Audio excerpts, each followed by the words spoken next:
Folks, have you ever wondered why some of the most badass American trucks just vanished into thin air? I'm talking about rigs that had everything: power, style, the respect of every trucker from coast to coast. But here's what'll knock your socks off. Most of these cancellations had nothing to do with the trucks being junk. They got axed because of backroom politics, emission regulations that made no sense, and corporate bean counters who never spent a day behind the wheel. But get this, some of these canceled beauties are now worth more than a brand new Peterbilt. And by the end of this video, you'll know exactly which ones are hidden gold and which ones will leave you broke down on the shoulder. Before we roll, folks, if this kind of deep dive trucking content gets your motor running, smash that like button and subscribe. We're building the biggest community of real truckers on YouTube, and every subscription helps us keep the shiny side up. First truck, GMC Astro 95.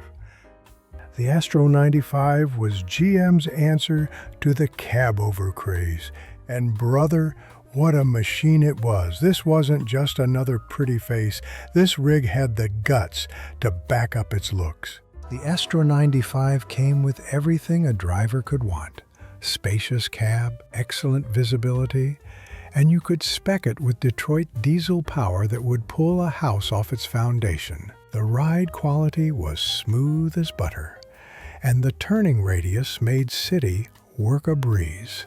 But here's where things went sideways, folks. When the 1982 length regulations changed, allowing longer overall combinations, the whole cab-over market started dying. Suddenly, drivers wanted the comfort of a long-nose conventional, and GM couldn't justify keeping the Astro alive. The real kicker? These trucks were built like tanks. You'll still see Astro 95s running today, 30-plus years later, while newer rigs are already heading to the scrapyard. Second truck, International Transstar 2. The Transstar 2 featured a tilting cab design that made maintenance easier than Sunday morning. The aerodynamics actually worked. Drivers reported better fuel economy compared to the brick-shaped competition. And the interior, pure luxury for its time. So why did it get canceled? Simple. It looked too different. Truckers are a traditional bunch, and that futuristic styling scared off buyers. Plus, International was having quality control issues that left drivers stranded more often than they'd like. The irony is that today's trucks look exactly like the Transstar 2. International was just 20 years ahead of the curve. Third truck, Mack Superliner. Now we're talking about a real trucker's truck, folks. The Mack Superliner was built for one purpose: to haul heavy loads across America's toughest roads, and brother, it delivered. This wasn't some pretty show truck. The Superliner was all business, with a massive hood that could house the biggest engines Mack could build. The E9 V8 in these rigs would make your ears ring and your heart race. The cab was spacious, the ride was solid, and the build quality was everything you'd expect from Mack. These trucks were designed to run 1,000,000 miles without breaking a sweat. But the Superliner fell victim to changing times. Emission regulations made those big V8s obsolete, and fuel economy became more important than raw power. Mack tried to adapt, but the writing was on the wall. Today, a clean Superliner with an E9 will cost you more than some new trucks. That's how much real truckers respect these machines. Fourth truck, White Road Boss. The White Road Boss was a truck that promised everything and delivered, well, let's just say it had potential. White Motor Corporation was trying to compete with the big boys, and the Road Boss was their flagship. The styling was aggressive, the cab was comfortable, and you could get it with serious power. Cummins, Cat, Detroit, all the good stuff was available. For a brief moment, it looked like White might have a winner. But quality control was a nightmare, folks. These trucks spent more time in the shop than on the road. Electrical problems, transmission issues, cooling system failures, you name it, The Road Boss had it. White went bankrupt in 1980 and the Road Boss died with the company. The few survivors are now collector's items, mainly because they're so rare that most ended up in junkyards decades ago.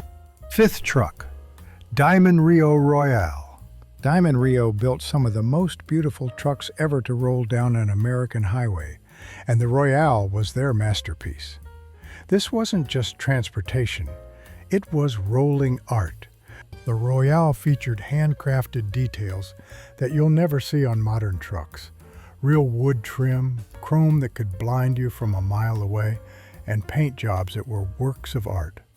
Every Royale was basically custom built. Performance-wise, these trucks were no joke. You could spec a Royale with enough power to pull a mountain, and the ride quality was smooth as silk.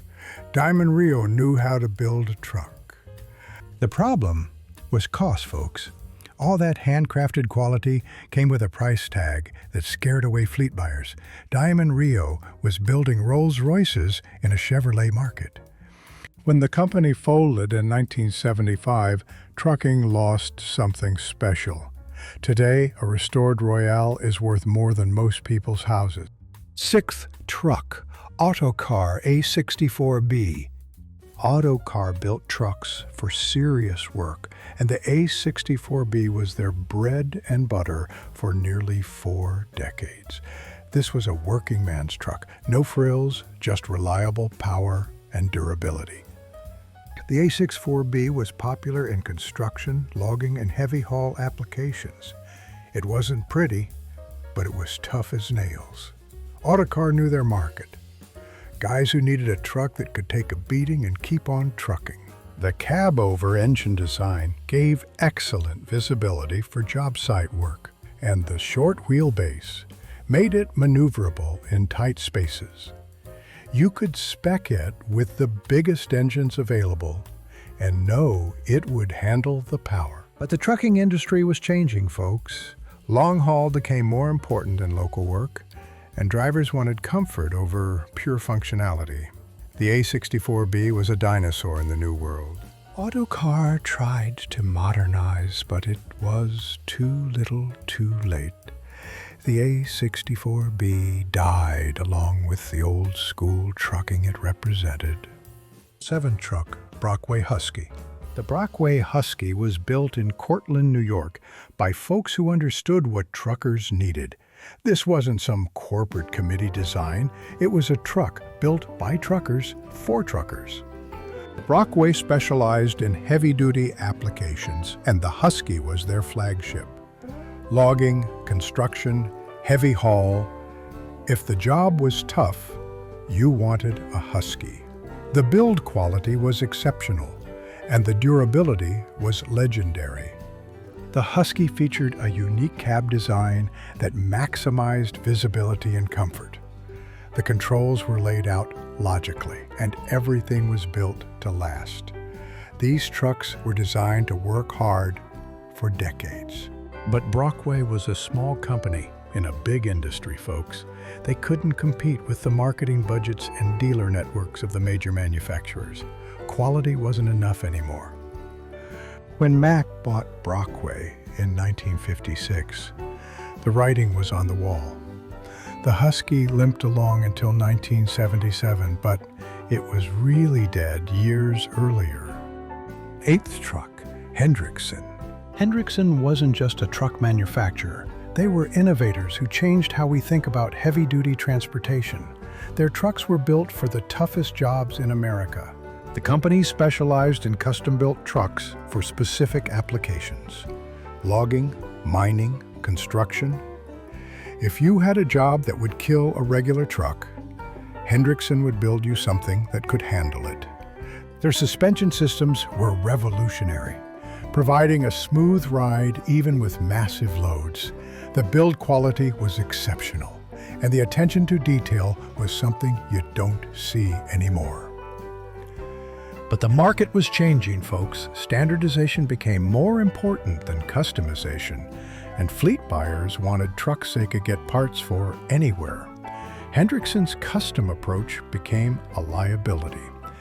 The company tried to adapt, but they were fighting a losing battle.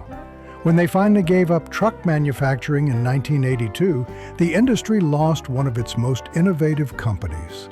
Ninth truck, Oshkosh. Oshkosh built trucks for extreme conditions, military, firefighting, snow removal.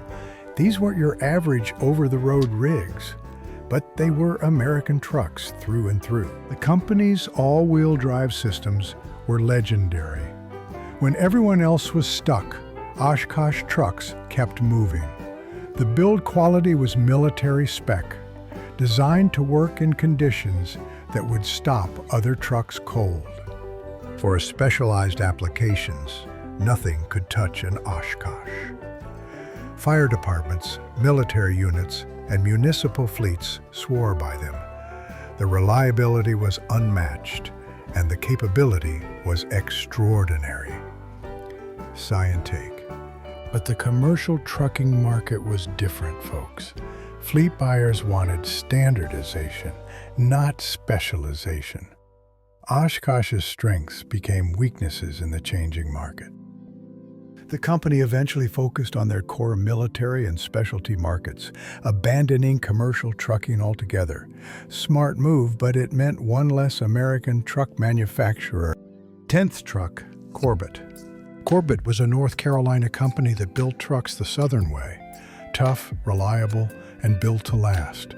For over 50 years, they were a respected name in American trucking. The company specialized in medium and heavy-duty trucks for regional applications.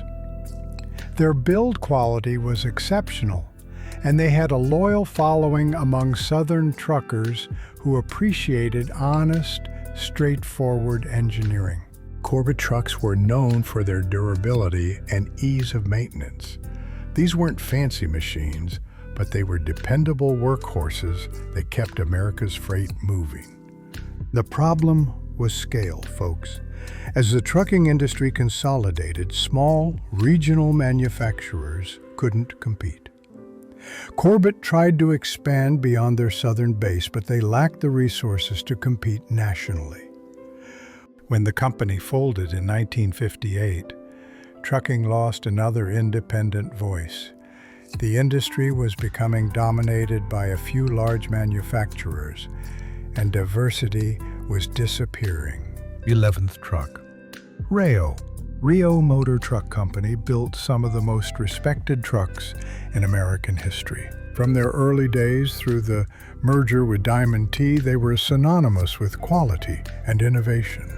The company's Gold Comet series was particularly popular with owner-operators who wanted something special.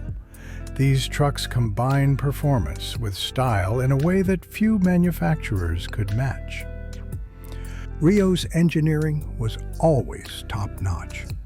They pioneered many features that became industry standards, and their build quality was consistently excellent. These trucks were built to run for decades. But the industry was consolidating, folks. Independent manufacturers were being squeezed out by companies with deeper pockets and larger dealer networks. Quality wasn't enough anymore. The merger with Diamond T created Diamond Rio, but it was really just a slow death. By 1975, another American truck manufacturer was gone forever. 12th truck, Studebaker. Studebaker Trucks were built with the same attention to detail as their famous cars. For over 60 years, they were a respected name in American transportation. The company's trucks were known for their innovative design and solid construction. They weren't the biggest or most powerful, but they were reliable and well-engineered. Studebaker understood that truckers needed dependable transportation. Their styling was always distinctive. Studebaker trucks looked different from the competition, and that was usually a good thing. They had character in an industry that was becoming increasingly bland. But Studebaker was fighting battles on multiple fronts, folks. Their car business was struggling, and the truck division couldn't carry the whole company. When Studebaker finally gave up in 1964, trucking lost another independent voice. 13th truck, International Harvester S Series. The International S Series was supposed to save International Harvester's truck division. Modern styling, improved aerodynamics, and better fuel economy. It had everything the market was demanding. The S Series featured a completely new cab design that was more comfortable and aerodynamic than anything International had built before. The visibility was excellent, and the interior was a huge improvement over earlier models. You could spec an S Series with all the best engines, Cummins, Cat, Detroit. The ride quality was good, and the handling was improved. On paper, it should have been a winner. But International was in financial trouble, folks. Quality control suffered, and dealers were going out of business. Even a good truck couldn't save a company that was falling apart. When Navistar emerged from International's bankruptcy, the S Series was one of the casualties. Another promising truck killed by corporate problems. 14th truck, Ford Louisville. The Ford Louisville was built for serious work. This wasn't a pretty truck, but it was tough as nails and designed to handle the heaviest loads America could throw at it. Ford positioned the Louisville as their heavy-duty flagship, and it delivered. The cab was spacious and comfortable, the visibility was excellent, and you could spec it with enough power to pull a mountain. The Louisville was popular with construction companies, logging operations, and heavy haul fleets. It was a working man's truck that didn't apologize for being all business. But the market was changing, folks. Even heavy-duty buyers wanted style along with substance. The Louisville's utilitarian design started looking dated compared to the competition. Ford tried to update the Louisville, but they were fighting a losing battle. When they finally canceled it in 1998, trucking lost one of its most capable workhorses. 15th truck, Chevrolet Titan. The Chevrolet Titan was GM's attempt to build a serious heavy-duty truck. For 12 years, it competed with the best trucks America could build, and it held its own. The Titan featured a distinctive cab design that was both functional and attractive. The visibility was excellent, and the interior was comfortable for long-haul work. GM knew how to build a cab. You could spec a Titan with all the popular engines of the era. Detroit diesel, Cummins, Caterpillar. All the good stuff was available. The chassis was robust enough to handle serious power. But GM was never fully committed to the heavy-duty truck market, folks. They were a car company that happened to build trucks, and it showed. When times got tough, the Titan was expendable. The cancellation in 1980 marked GM's retreat from serious trucking. They kept building medium-duty trucks, but they gave up competing with Peterbilt and Kenworth. 16th truck, White Freightliner WFT. Before Freightliner became its own company, it was part of White Motor Corporation. The WFT series represented some of the best engineering of the era. These trucks were built for the long haul, with comfortable cabs and reliable powertrains. The build quality was excellent, and the attention to detail was something you don't see anymore. The WFT series was popular with owner-operators who wanted something special. These weren't fleet trucks. They were individual statements of pride and professionalism. But White was struggling financially, folks. The company was trying to do too much with too little, and quality suffered. When Freightliner became independent in 1981, the WFT designation died. 17th truck, Mack B Series. Mack B Series was the truck that built America's interstate highway system. Tough, reliable, and built to work, it was everything a construction truck should be. The B Series featured Mack's legendary build quality and durability. These trucks were designed to work hard in the toughest conditions, and they delivered. The cab was simple but functional, and the powertrains were bulletproof. Construction companies loved the B Series because it could handle abuse that would kill other trucks. The short wheelbase made it maneuverable on job sites, and the rugged construction meant it would keep working when others quit. But the trucking industry was evolving, folks. Long-haul comfort became more important than pure durability, and the B Series started looking outdated. Mack tried to modernize, but the market had moved on. When production ended in 1966, trucking lost one of its most dependable workhorses. The B Series had done its job. It built America. 18th truck, International Loadstar. You'd see Loadstars everywhere, delivery trucks, utility vehicles, fire trucks, school buses. International built them tough enough to handle any job and simple enough that any mechanic could fix them. The Loadstar's cab was comfortable and functional. The visibility was excellent and the controls were laid out logically. These trucks were designed by people who understood real work. But emission regulations and safety requirements were making simple trucks complicated, folks. The Loadstar's straightforward design became a liability in the new regulatory environment. When International canceled the Loadstar in 1979, America lost one of its most versatile work trucks. Nothing has really replaced it since. 19th truck, Peterbilt 281. Now we're talking about trucking royalty, folks. The Peterbilt 281 wasn't just a truck, it was a statement. This was the rig that every trucker dreamed of owning. The 281 featured Peterbilt's legendary build quality and attention to detail.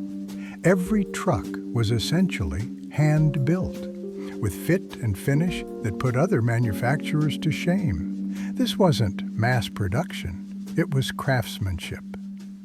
The styling was timeless. That long hood, the distinctive grille, the perfect proportions, the 281 looked like what a truck should look like. Even today, it's the most beautiful truck ever built. But emission regulations and changing market demands forced Peterbilt to modernize. The 281's classic design couldn't accommodate the new requirements, and production ended in 1976. Today, a clean 281 is worth more than most new trucks. That's how much truckers respect this machine. 20th truck, Kenworth W900A. Here it is, folks, the king of canceled American trucks. The Kenworth W900A was everything a long-haul trucker could want. And when they canceled it, trucking lost its soul. The W900A was the ultimate owner-operator truck. Long hood, spacious cab, and the kind of presence that commanded respect on every highway in America. This wasn't just transportation, it was a way of life. Kenworth built the W900A with no compromises. The ride quality was exceptional, the build quality was legendary, and you could spec it exactly how you wanted it. Every W900A was unique, just like its owner. The styling was perfect, aggressive enough to look tough, elegant enough to be beautiful. The W900A looked like power, and it delivered on that promise. With a Cat 3406E or a Cummins N14, these trucks would run forever. But emission regulations killed the W900A, folks. The long hood couldn't accommodate all the new emission equipment, and Kenworth had to redesign everything. The W900L that replaced it just wasn't the same. When the last W900A rolled off the line in 2007, trucking lost its most iconic machine. Sure, you can still buy a W900L, but it's not the same truck. The soul is gone. There you have it, road warriors, the 20 most legendary canceled American trucks. Some died because of regulations, others because of corporate greed, and a few just because the market moved on. The good news is that many of these machines are still out there, waiting for someone who appreciates real trucking history. If you're lucky enough to find one in good shape, don't let it slip away. These trucks are rolling pieces of American history. Now I want to hear from you, drivers. Have you ever owned one of these cancel beauties? Got any stories about the trucks that got away? Drop your experiences in the comments below. I read every single one. And folks, if this deep dive into trucking history got your motor running, do me a favor and smash that subscribe button.